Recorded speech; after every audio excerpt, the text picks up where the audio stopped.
네, CG부터 띄워주시죠.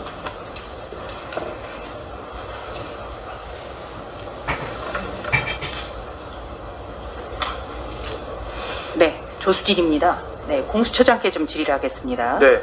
네, 처장님 오늘 한 시민단체가 이재명 경기지사를 고발을 했네요. 알고 계시죠? 알고 네, 계시죠? 저희 공수처에 고발한 거 말씀하시는 예, 거죠? 네. 이 고발 사유가 이렇습니다. 대장동 개발의 인허가권자인 성남시장으로 재직했던 사람이 이재명 지사다. 대장동 개발은 공영개발을 가장해 민간에 막대한 특혜를 몰아준 부동산 적폐의 완결판이다. 단군 이래 최대 부동산 적폐다. 이렇게 고발이 됐네요. 고발 취지도 다 알고 계시죠? 예, 언론 보도를 봤습니다. 예. 지금 대장동 의혹 언론 보도 많이 나옵니까? 아니면은 어떻습니까? 횟수가? 언론 보도 뭐 대부분 다 장식하고 있는 것 같습니다. 대서특필되고 있죠? 예. 네. 지금 연일 지금 주요 일간지를 비롯해서 굉장히 크게 보도가 되고 있죠. 자, 이른바 검찰총장 고발 사주 의혹 사건과 관련해서 공수처는 고발 사흘 만에 윤석열 전 검찰총장을 입건한다고 했습니다. 이거 처장이 결정 내리신 거죠? 예, 최종적으로는 제가 결정을 합니다. 최종적인 결정은 당연히 공수처장이 가져야 되겠죠. 그런데 입건 사유에 대해서 이렇게 이야기를 했습니다. 공수처가 언론에서 이야기했다. 국민적 관심이 높기 때문이다. 죄가 되고 안 되고는 나중의 문제다. 그러니까 공수처장의 생각이 이렇다고 봐야겠죠? 아닙니다. 이 부분은 좀 와전이 된 것 같습니다. 제가 그날 공수처장님, 네네. 이거 전부 다 기사가 다 나왔잖아요. 그러니까 윤석열 전 검찰총장 이건 사유에 대해서 공수처가 이렇게 이야기를 했어요. 죄가 되고 안 되고는 나중의 문제다. 언론에 많이 나왔기 때문이다. 공수처 국민적 관심이 높기 관계자의 때문이다. 발언으로 지금 나온 것 같은데 조금 내용 자체가 좀 와전된 것 같습니다. 언론 보도가 다 잘못됐나요? 아니요, 잘못됐다기보다 좀 이제 근데 보도를 하다 보면 거두절미하고 와전되는 수가 있습니다. 공수처의 입장을 대변하는 대변인이 그럼 공수처장과 다른 이야기를 한 겁니까? 이거는 공수처의 입장을 하고 우리는 봐야 되고 처장의 생각이라고 봐야 되는 거예요. 그리고 그렇다면 이 점에 비춰봤을 때 오늘 고발이 된 이재명 경기지사 이것도 같은 관점에서 우리가 다뤄야 되겠죠? 저희가 오늘 접수된 것을 이제 오늘부터 검토를 할 겁니다. 네. 고발 사흘 만에 입건이 되고 강제 수사도 나섰는데 언론에서의 관심이 지대하고 국민적 관심이 높다. 언론에 많이 나왔다. 이런 이야기를 공수처가 밝혔기 때문에 제가 자꾸 물어보는 겁니다. 네. 지금 공수처에 대해서 정치적 중립성이 있다고 보는 분이 많지가 않아요. 그 정도 공수처장님이 유념을 하고 계실 거라고 생각합니다. 네. 네.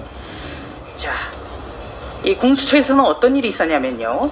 지난 3월에 김학의 불법 출금 의혹 관련 피의자였던 이성윤 당시 서울중앙지검장을 관용차로 의전을 하고 진술 조서도 없이 티타임을 했습니다. 이때 공수처장은 이렇게 설명했습니다. 인권 친화적인 수사기구를 표방하고 있기 때문이다. 처장님 기억나시죠? 네. 네.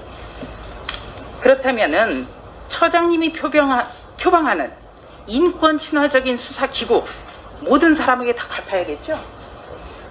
동일한 사안에 대해서는 동일한 기준이 적용돼야 됩니다. 네. 그렇다면은 이런 어떤 특정인에 대해서는 언론에서 많이 나오기 때문에 이러면서 바로 입건을 하고 관련자 강제 수사 나서고 그러니까 이성윤 전 서울중앙지검장과는 굉장히 다른 거거든요. 그 부분에 대해서는 제가 그 당시에 좀 수사기관의 장으로 조금 더 신중하게 처신했어야 되지 않겠는가. 그러면은 이성윤 서울중앙지검장 때는 신중하지 못하셨다 이런 반성인가요? 아니요, 제가 사실은 기본적으로 양쪽 의견을 균형 있게 들어야 된다는 생각을 갖고 있습니다. 그러니까 그 당시에 수사팀 이성윤 네. 이성윤 서울중앙지검장을 관용차로 의전하고 이런 거에 대해서는 반성하다는 말씀이죠? 그건 좀 약간 저희가 신중하지 약간 신중하지 못한 겁니까? 신중하지 못했던 많이 신중하지 못한 거죠. 그렇죠? 예. 네. 그래서 이 공수처의 수사에 대해서 많은 사람들이 과연 객관적일까? 이런 생각을 하는 거예요. 이런 전례까지 있기 때문에. 열흘 전인 9월 13일 박지원 국정원장의 이른바 제보사주 의혹 국정원법 위반 혐의로 고발장이 접수가 됐습니다. 맞지요? 네. 고발인 조사도 진행이 됐네요. 예, 했습니다. 그러면 열흘 전이에요. 입건됐습니까? 박지원 국정원장? 아직은 아닙니다. 왜요? 저희가 곧 이제 처리를 할 것입니다. 그러면은 열흘이나 지났는데도 아직 입건이 안 됐네요. 아까 전주혜 의원님 여쭤보셨는데요. 어쨌든 기초조사 하는데 그 양 사건에 그 지금 시간이 좀 다르게 걸리죠. 처장님, 언론 보도가 부족했습니까? 아닙니다. 그 사실은 국민적 관심이 별로 없다고 생각하세요? 저희 입건 기준은 사건 사무 규칙에 나와 있는 대로 네, 입건 공수처가 직접 수사할 필요성이 있다고 인정되는 경우 직접 입건 기준입니다. 네. 그러면은 이른바 검찰총장 고발 사주 의혹과 비교해 볼 때 너무 다르지 않습니까? 판단이. 중요한 게 그렇죠? 다른 게 하나 있습니다. 뭐가 다르죠?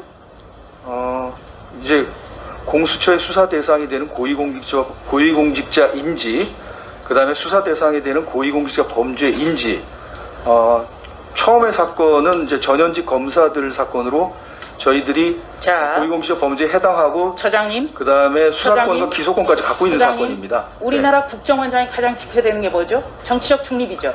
예. 정치적 중립을 명백하게 위반했지 않습니까?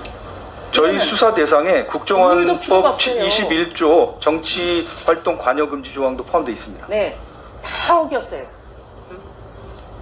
그리고 정치구단 유인태 전 국회 사무총장 뭐라고 합니까? 박지원 제보사주다 이렇게 표현을 하고 있어요.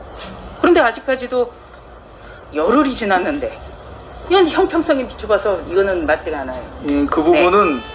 그 부분은 저 고위공직자가 아닌 사람이 좀 포함되어 있습니다.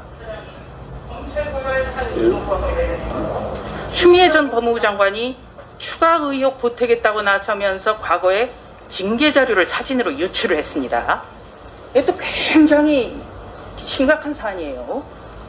그런데 지적을 받자 삭제를 했어요. 이 사건 역시 공수처가 지난 16일 날 접수를 받았습니다. 추미애 전 장관 입건됐습니까? 그 부분도 저희가 검토 중입니다. 그 고위공직자 범죄 공수처법에 따르면 여기서 처장님, 고위공직자 범죄라 하면 고위공직자로 재직 중에 이거는요 징계 자료를 사진으로 유출했어요. 그리고 이 역시 고발장이 접수가 됐습니다. 그런데 이런 건 또 입건이 안 돼요. 그러니까 한마디로 말해서 정권과 가까우면 입건이 안 된다 이렇게밖에는 생각할 수가 없는데 과연 공수처의 원칙과 기준이 뭔지 굉장히 심각하다고 저는 느끼고요. 또 수사 대상도 선택적으로 정한다. 이것이 공수처의 원칙이 아닌가.